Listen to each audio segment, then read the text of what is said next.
The dust has finally started to settle on NHL free agency, and it's time to get a lay of the land.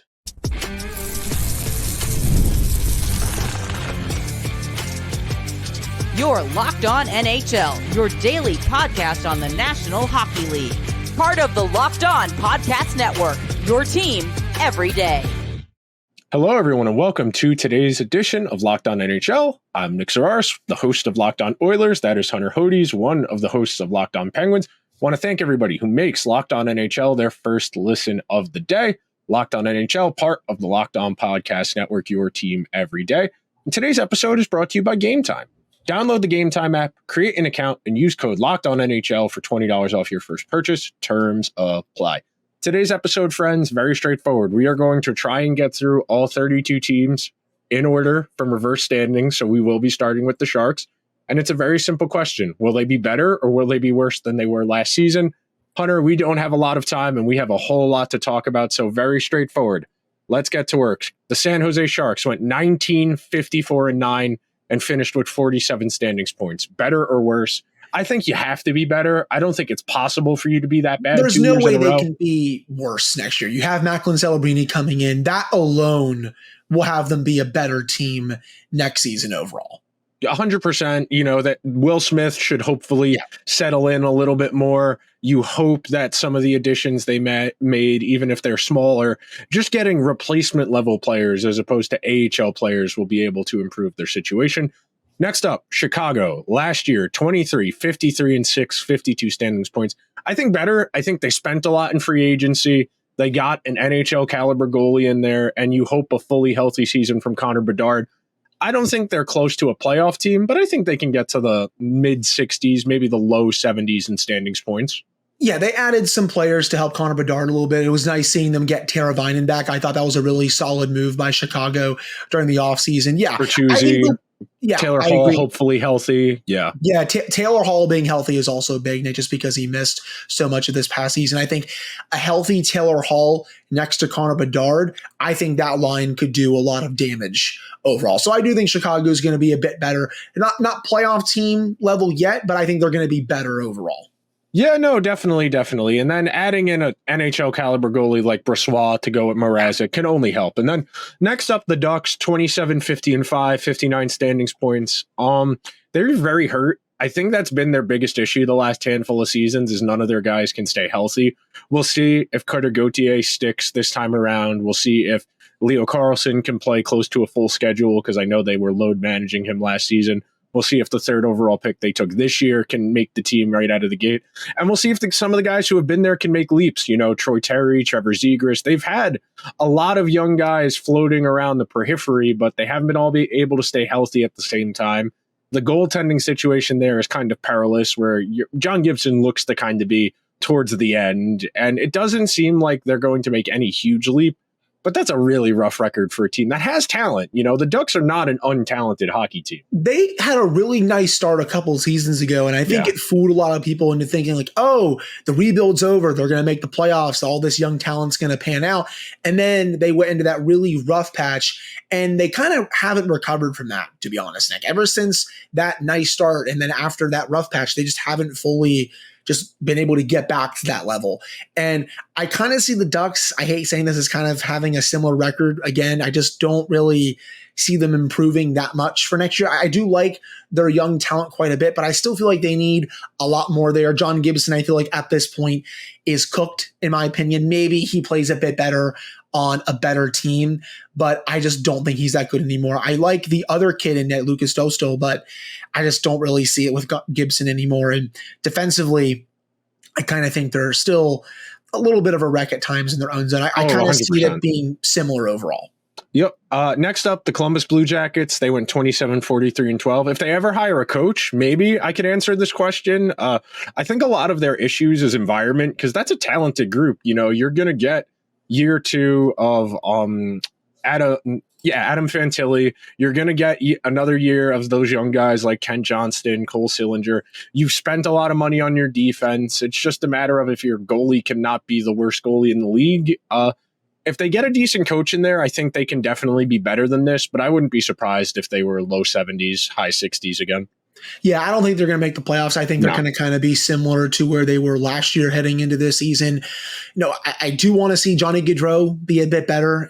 That would help. Been a bit of a struggle for him overall. Coach-wise, yeah, I mean, if they can get someone in there like a Dean Evison, a Jay Woodcroft, for example, I do think that improves their ceiling at least a little bit, but I still think this year is going to be a bit of a struggle for the Blue Jackets overall. At least I think they're embracing that they need to do this rebuild, unlike Jarmo Kekalainen was doing, where he thought they could just win now for this past season when that roster was still not good. No, definitely not. Definitely not. Next up, after the Blue Jackets, Montreal, 30, 36, and 16, 76 standings points. They're not quite at the they need to break through point yet, but they've got 8 prospect defensemen who are all rated pretty highly. Sam Montembeault put together a pretty solid season on a bad team last year. You need Caulfields and Suzuki to stay healthy. You hope Slafkovsky takes another step forward. I think if at least 2 of those defensemen hit, whether it's Reinbacher or Jordan Evans or any of those guys on the back end hit, I think they have a decent chance to be a solid team. I wouldn't say good, but I definitely think they can get to 80 points next year. I think they can have a marginal improvement if 2 or 3 of those young prospects hit. Yeah, they have a chance of finishing, right around the 500 level, in my opinion. I don't think they're a playoff team just yet. I love Suzuki. I love Caulfield. I think Matheson could be in line for another good year. This past season, 62 points in 82 games. Slafkovsky, yeah, I mean, he had 20 goals this year, 50 points in 82 games. I still want to see if he can take that next step to maybe being a 65 to 70 point player. But there is a good amount of talent on this team. They're heading in the right direction. I'm going to say a little above where they finished this past year. Maybe, again, right around 500, I think, overall for them. I think that's fair. Next up, the Utah Hockey Club, 36, 41, and 5, 77 points. A lot of people want to pick Utah to be a dark horse team to make the playoffs like everybody does used to do with the Coyotes. I'll believe it when I see it. The defense will be better with the guys they brought in, but some of those young guys up front need to do something of note for me to start considering them seriously. They have some talent. It's not that they're untalented like some of the teams below them in the standings, but it's very unimpressive. Barrett Hayden, Logan Cooley, Dylan Gunther, Lawson Krause, Josh Stone, none of those guys has really done anything yet. And until any of those guys do anything, it's going to be hard to really consider them anything more than just a fringe team. They spent a lot of money this offseason. Yes. It shows that they are at least decently serious about trying to make the playoffs next year in the Western Conference. But that's the thing. The West, I feel like, is going to be really good again next year. And with how many contenders there are in that conference, I think, compared to the East, I think it's just going to be too much of an uphill battle for Utah. Overall, I still see them missing the playoffs, even though I think they're kind of finish in a similar spot overall. So I kind of think it might be a wash. I think they're going to finish right around this spot again. The Senators, 37, 41, and 4. You would think adding Ullmark makes them better. They did lose Jacob Chikrin. I need to see it until the Senators actually put together a complete season. I'm just not going to believe it because similarly to some of the teams we've talked about, there's talent. This is a very talented team. It just has not manifested itself. They just haven't gotten the goaltending for a while now, man. That's been their biggest thing. They keep striking out in every goaltender they've gotten over the last several years, but they hope they finally change that now in Linus Ullmark. If Linus Ullmark doesn't work in Ottawa, man, they got to do something to figure out the goaltending situation because Ullmark's been one of the top goalies in the league these last few seasons. But also, Nick, health. I feel like the Senators team has been very banged up at times these last few seasons. So if they can stay healthy, I do think this team will have a shot at getting the playoffs. I do think they're going to be better next year, but is it good enough to get in? That's going to be the bottom line. I like the core that they have in place. I still feel like they need to be deeper in some areas, but if they get the goaltending from Ullmark and they stay healthy, they'll at least have a shot of making things interesting down the stretch. All right, let's sneak the Flames in here real quick. They're going to be worse. I don't need to read the record. That team is going to stink on ice. They are putting 2 goalies with basically no NHL experience behind a depleted defensive group and a forward group whose leading point guy was 72 last year. The Flames will be worse. 100%. They will definitely be worse. I don't think they're a lottery team just yet. I think it's close, but I still see them as a bottom 10 team in the league. I don't think it's bottom 3, bottom 4, anything like that. But I still think they're not going to be good this year. 100% agreed with you. Hunter and I will be right back after this break. So stay tuned for more of Locked On NHL, where we've got your team covered every day. Passion, drive, and patience. The formula for winning championships is also what keeps your ride or die alive. eBay Motors has everything you need to maintain your vehicle and level it up to peak performance. Superchargers, roof racks, exhaust kits, LED headlights, and more. Whether you're into speed, power, or style, eBay Motors has you covered. With over 122 million parts for your number one ride or die, you'll always find exactly what you're looking for. And with eBay Guaranteed Fit, your part is guaranteed to fit your ride every time or your money back. Because with eBay Motors, you're burning rubber, not cash.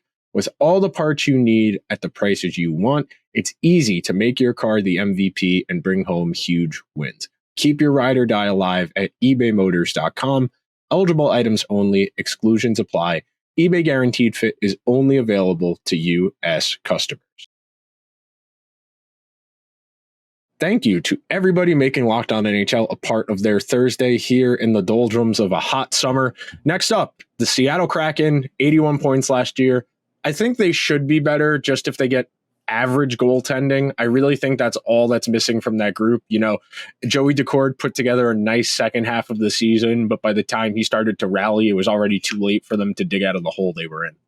Yeah, they spent a lot of money this offseason. You add Brandon Montour, you add Chandler Stevenson. They are very serious about trying to get back to the playoffs. And I do think you're right. If they get average goaltending, they should be fine. You look up and down that lineup, Nick, they have some pretty solid forwards. They've improved their defense as well.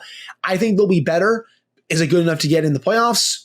That's going to remain to be seen here. But I do think they will be better overall, especially after the players that they signed during free agency. Let's get Shane Wright some minutes up there, Seattle. Yes. It's been 2 seasons. Let's get him some minutes. Next up, the Devils, 81 points. Yes, the Devils will be better, barring disaster again. The Devils had every single thing that could go wrong for them last season. They will be a top 3 team in the Metro next season. Put a stamp on it. 100%. The injuries, you know, Dougie Hamilton tore his pec. Jack Hughes missed a lot of time. Nico Hischier missed a lot of time. Their leading defenseman in time on ice was Luke Hughes, who was 20 and a rookie. They brought in a bunch of defensemen in Pesci and DeMello. They should be better. The Devils, I would be appalled if they were not a better team. And they have a better coach now. They also brought in Markstrom. They're trying to solve their goaltending issue. Markstrom Allen is another planet from what they've had in the last 2 years. I mean, last year their goaltending was abysmal. Awful. Yeah, just flat out terrible. It's been not good for the last couple of seasons now.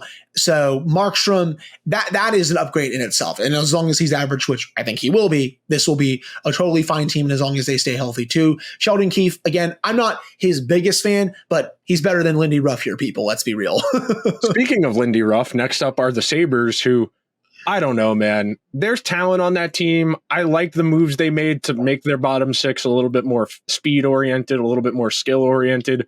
Their top 4 defensemen are good on paper, but very similarly to Ottawa, until I see them put together a good season, I'm not going to believe it. You got to see if Tage Thompson's going to bounce back. You got to see how some of these fits work out. But on paper, this team should be better than 84 standings points. Yeah, I mean, I like their core in place. You know, I love Dahlin. I like Tage Thompson. I like Dylan Cousins. But they still need to take that next step. I still feel like they're missing another top scorer for their top 6 overall. It feels like they've been trying to get one for the last little while, but they haven't been able to do it. You know, some of their moves this offseason I've liked. You know, I gotta say, man, the Savoy trade was very strange, I think, to me. I don't know why Buffalo decided to do that one per se, but, you know, a couple of the other moves. Lindy Ruff doesn't like little guys. That's the answer to your question. He wasn't going to get PT. And Lindy Ruff being back there, I mean, okay, fine. I guess I don't think he's that good of a coach, but you're right. I really need to see it before I believe it. But this is a big year for the Sabres, man. If they don't take the next step this year, I think you're going to see some big changes up in Buffalo, both on and off the ice. Next up, the Philadelphia Michikovs. That team should be better, but I don't know. I think their goaltending situation being as fluid as it is, their defense being as fluid as it is, you would like them to take a step forward, but I could very easily see them falling to where Buffalo or Ottawa were last year, because it took a lot going right for them to be as they punched competitive above their weight class, man. All year. They really did. I mean, and you saw, like, they played fairly well for most of that season until I would say the final couple of weeks where you could tell they ran out of gas. So I feel like, what's the true level of the Flyers? Is it what we saw for most of last season, or is what we saw in the final couple weeks where they were just playing like a team that I feel like everyone expected them to look like for the entire season? I like some of the talent they have. Michkov being there is awesome, but their goalie situation scares me. Defensively, I don't think they're that deep there still. I don't think they're a playoff team still yet, but I feel like they still could be in the race, at least for a spot. They can be competitive. I don't know if they will be good, but I think they can be competitive. Next up, similar kind of situation where the Wild got off to a god-awful start and started playing better as the season went along. It's a top-heavy team. I think the Wild can definitely be competitive. I think they can flirt with a playoff spot, but they're not beating any of the teams that were ahead of them, other than maybe the Blues in the standings next year. You know, I struggle to see a world where that team is going to do better than Vegas, Edmonton, Vancouver, Colorado, Dallas. I think they're good, but I think the bar in the West is just really high. Right. And they're also not spending as much, right now, just because of the, the cap recapture penalties that they have overall. So, for Marc-Andre Fleury's final NHL season, I think it's going to be one, at least on the Wild, where they probably don't make the playoffs, especially when you look at their division. So if he wants to maybe have another crack at the playoffs, I think he's going to have to go elsewhere to a contender overall. And no, I know the next team on our list is the Penguins. No, that's not going to be happening. Hey, man, if it was going to happen, it was going to happen 2 years ago. Yeah. But at this point, it's not. The Penguins, I don't know, man. In theory, the Penguins should be good. Like the last 2 years, I've been absolutely befuddled how a team that's getting elite production from Sid at 34 and 35 is not good. But on paper, they should be better. But I being how things have gone the last 2 years, I struggle to think things will be all that different. Right now, I don't see this team as a playoff team per se. I have them outside of the top three in the Metro. I kind of have them in that, 4, 5, 6 range in the Metro. 4, I think, is best case scenario for them right now. Some of the moves they made this offseason, Grzelcyk over P.O. Joseph, questionable. I liked Grzelcyk a lot a couple of years ago, but his underlyings aren't that good anymore. Their goaltending situation still scares me a little bit, just because Tristan Jarry has been very inconsistent. He's good in the first half, bad in the second half. You can count on Sid. You can count on Gino, especially with Bunting next to him. But I don't know, man. I kind of see them finishing around the same record that they did last year. I feel like they're going to miss the playoffs by a few points again. I don't think they're going to be one of the 5 to 7 worst teams in the league, but I still don't think this is a playoff team as it stands right now. Next up, Detroit. At some point, we got to start calling the Yzerman on his BS, because I don't think the vision for putting this team together has really come to fruition. Nick, is Steve Yzerman on fraud watch right now?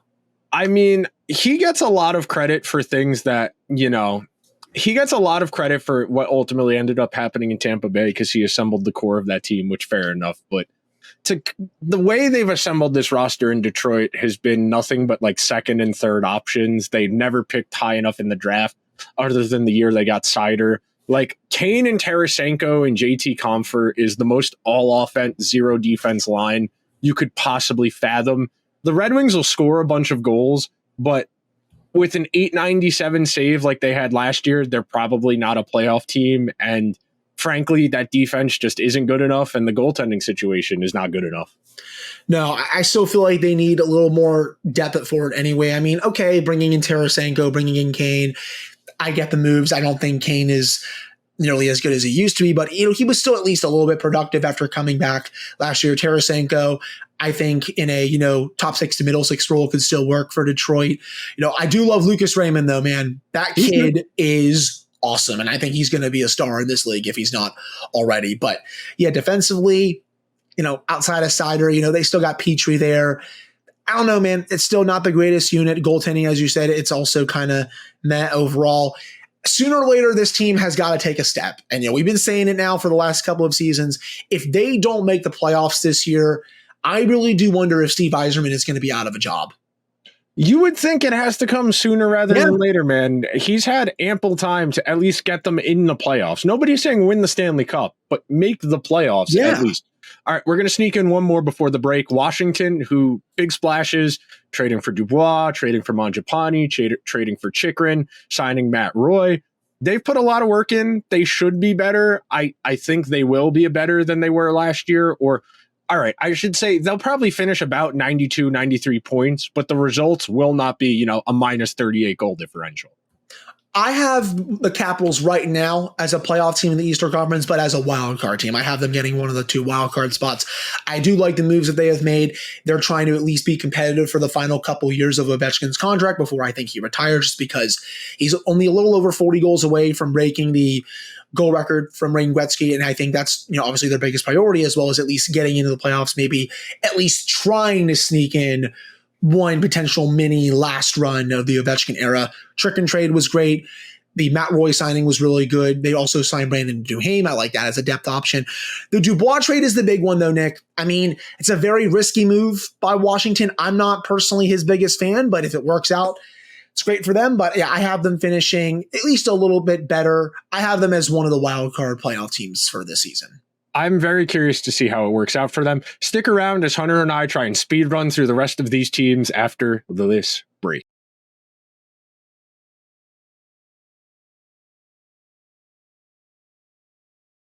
It is summer. That means sweat. That means the beach. And of course, that means baseball. And if you, like me, want to get to a baseball game this summer, you have got to check in with our friends over at Gametime. I'm going to the Met game tomorrow to get the Brandon Nimmo bobblehead. I got my tickets through Gametime. And Gametime features some of the best features in the ticket buying business. Things like zone deals where you choose the section and let Gametime choose the seats.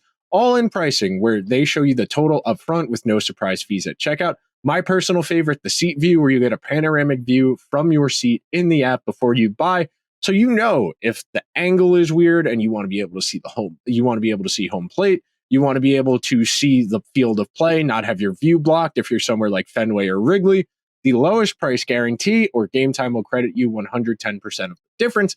And Gametime ticket coverage. Your purchase is covered with the most flexible customer service policy in the ticketing industry. So take the guesswork out of buying tickets with Gametime. Download the Gametime app, create an account, and use code LOCKEDONNHL for $20 off your first purchase. Terms apply. Again, create an account and redeem code LOCKEDONNHL for $20 off. Download Gametime today. Last minute tickets, lowest price guaranteed. Thank you to everybody who's making time for Locked On NHL on this Thursday. Next up, the St. Louis Blues, 92 points. A very average hockey team in a really rough conference. They could be a little bit better. They could be a little bit worse. This is probably close to their ceiling. They went on that little heater towards the end of last year, but not a very talented team, very top heavy. You're probably screwed as far as Parayko and Torrey Krug. Binnington was good last year. There's no way to know if he'll be able to do that again. They're fine. I don't think they're bad, but they're not good. I'm not that high on the Blues this year. I think they have the potential to be a bad team this year. Their forward depth is not really that good. Defensively, that core is a train wreck, I think, for the most part, in my opinion. I guess I could see them maybe finishing around here, but I kind of see them being worse, man. I'm not really high on this team at all. Entirely fair. Next up, the Islanders, 94 points last year. I don't think they'll do better points-wise, but I think their play probably will be better because you got to remember how awful they were the first half of last year under Lane Lambert, where every single time they would get out to a 2-goal lead in the third period, they would blow the game. Just unfathomably bad. Sorokin was just outright bad last year, and you imagine that'll be better. You imagine the defensive play will be better. Duclair in a top 6 role as opposed to some of the other guys they shoehorned in there at various points. The subtractions of Clutterbuck and Matt Martin should make their fourth line more efficient. I think the Islanders are right about where they are, a wild card or third in the Metro if things break right for them. I think that's about their ceiling. If they get a decent matchup in the first round, maybe they win a round, but I think that's about the best they could do. Yeah, the Islanders are stuck in the middle. I feel like, And anywhere between 89 to 92 points, 93, whatever, is probably the ceiling for them next season. I love Matt Barzal. I think he's one of the most electrifying players with the puck on his stick. He's a ton of fun to watch. Noah Dobson's great from the back end. I think he's going to have another big year. The Duclair signing, again, is one of my favorite signings from the free agency period. But I do want to see if Sorokin bounces back. I think that's a big key for me overall. They have a lot of money, a lot of years locked in with him, so he needs to be a lot better this upcoming season compared to last year, just because Varlamov took his job for a good chunk of last year. How does Sorokin bounce back? And also a full season of Patrick Waugh.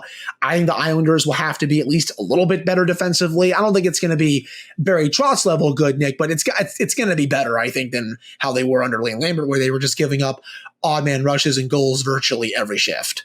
Agreed. Next up, Vegas. I don't know.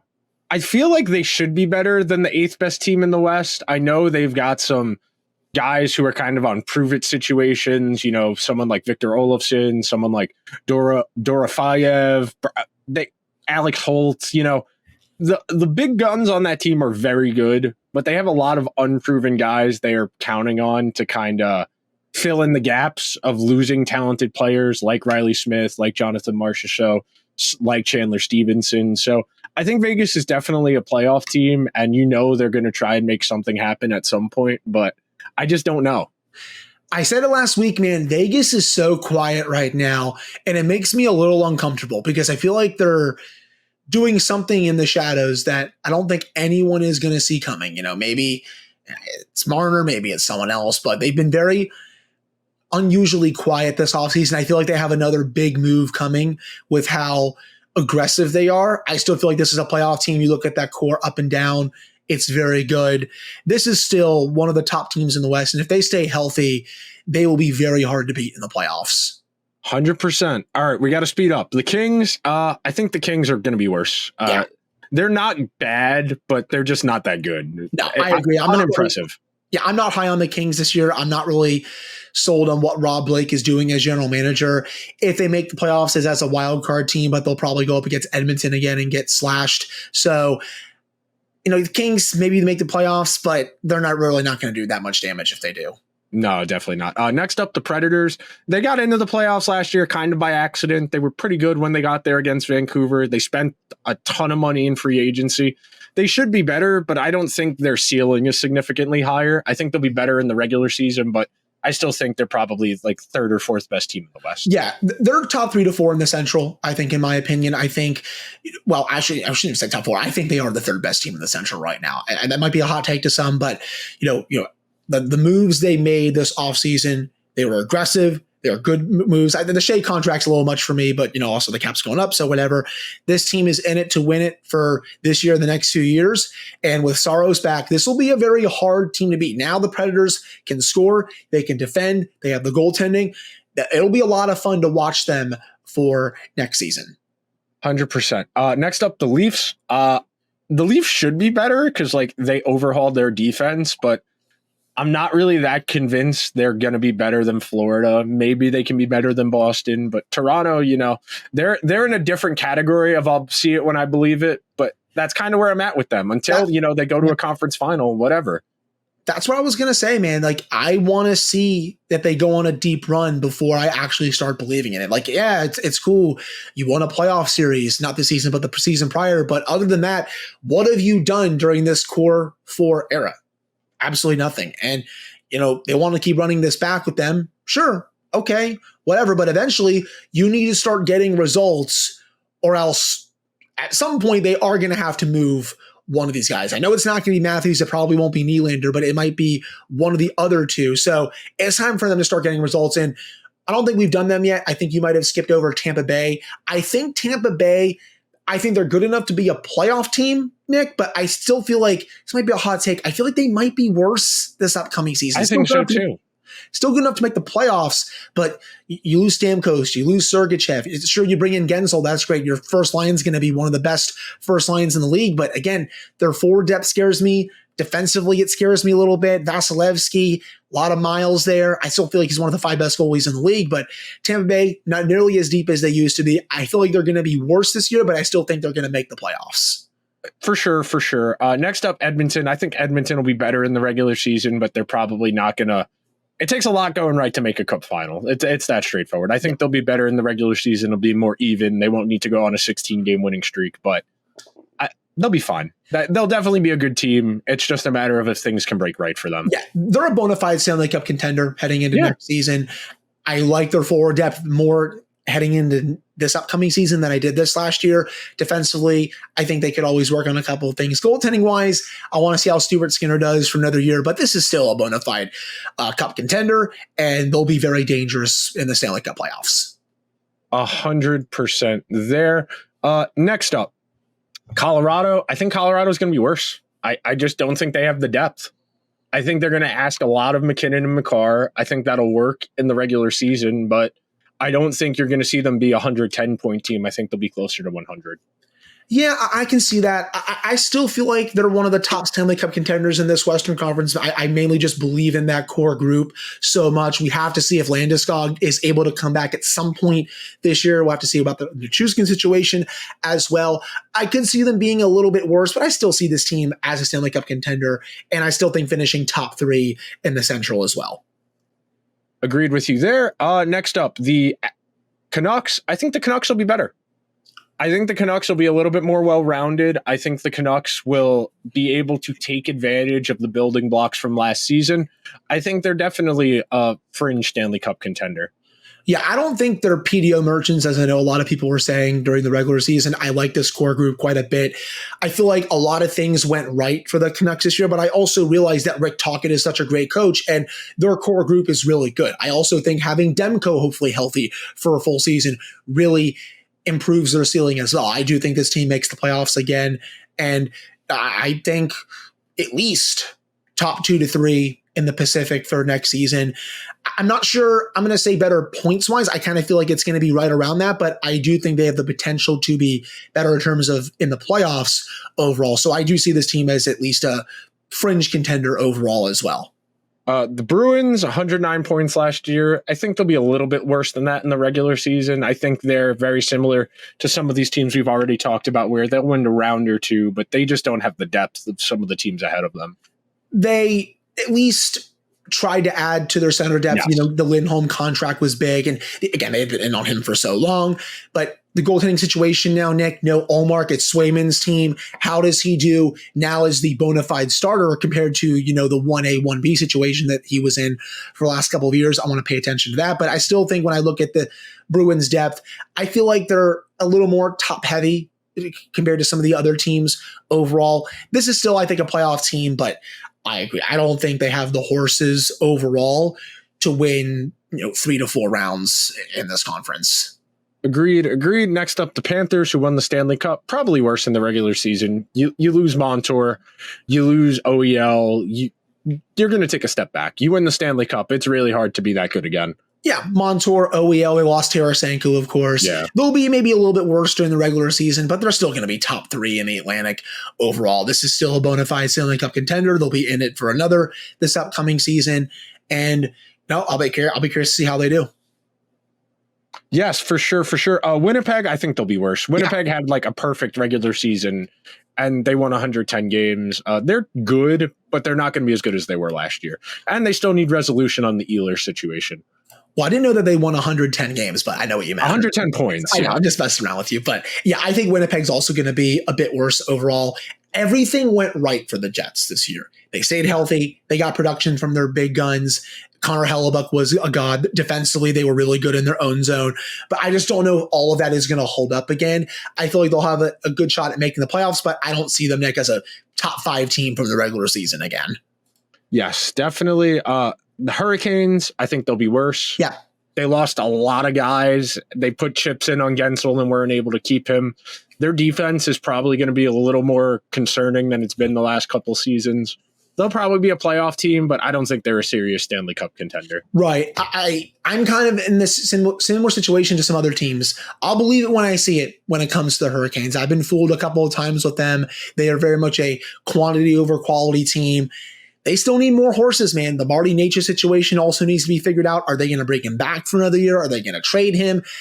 They lost a lot at forward and on defense this past offseason. I know they added Gostisbehere, they added Sean Walker. Walker, I think, was one of my favorite UFA signings in general, but they still lost quite a bit up front. And I feel like they're a playoff team, Nick, but they're not a contender. No, definitely not. Next up, the Stars. I think the Stars will be worse points-wise just because they had a really good season last year, and it's hard to clear 110 points multiple years in a row. They're definitely going to be good. I think they'll definitely be active at the deadline and try and be a Stanley Cup contender again, but they definitely have a move or two to make to get there. I actually kind of have them in a similar situation. I kind of feel like they could be this good again next year. They're still one of the deepest teams in the league, if not the deepest team. Jake Ottinger, when healthy and when he's on his game, is one of the top goalies in the world. I feel like this is going to be a big year for the Stars overall. I kind of have them in this similar situation. And then if we want to just do the Rangers here, Nick, I kind of see them being worse. I don't think they're going to. They have to be. Yeah, they're not. They won the President's Trophy. Yeah. They're not going to be a 114-point team. And as we've seen the trends in Peter Laviolette teams, usually he gets the most out of them, especially in year one. Year two, a little bit to a degree as well, but that's kind of when it starts going down a little bit. I don't see them being a 114-point team, even though I do see them as a contender and a definitely bona fide playoff team. 100% playoff team. I think they're on the fringes of contender, but I think the one thing that works in the Rangers' favor is that the only cup contender that got better on paper than last year was Edmonton, and they wouldn't play them until the cup final. Other than that, Florida, Carolina, they got worse. Boston, still kind of same tier. Toronto, same tier. Dallas, kind of the same tier. So that works out in their favor. That will do it for today's edition of Locked On NHL. So if you could be so kind, please subscribe to the show wherever you get your podcast. Leave the show a 5-star review. If you're watching over on YouTube, what team do you think improved the most in the offseason? What team do you think got the worst in the offseason? Subscribe on YouTube, hit the alarm bell, get a notification whenever there's new content, and then go check out an episode of Locked On Penguins, Locked On Oilers, or whoever your favorite team is. Hunter and I will see you guys next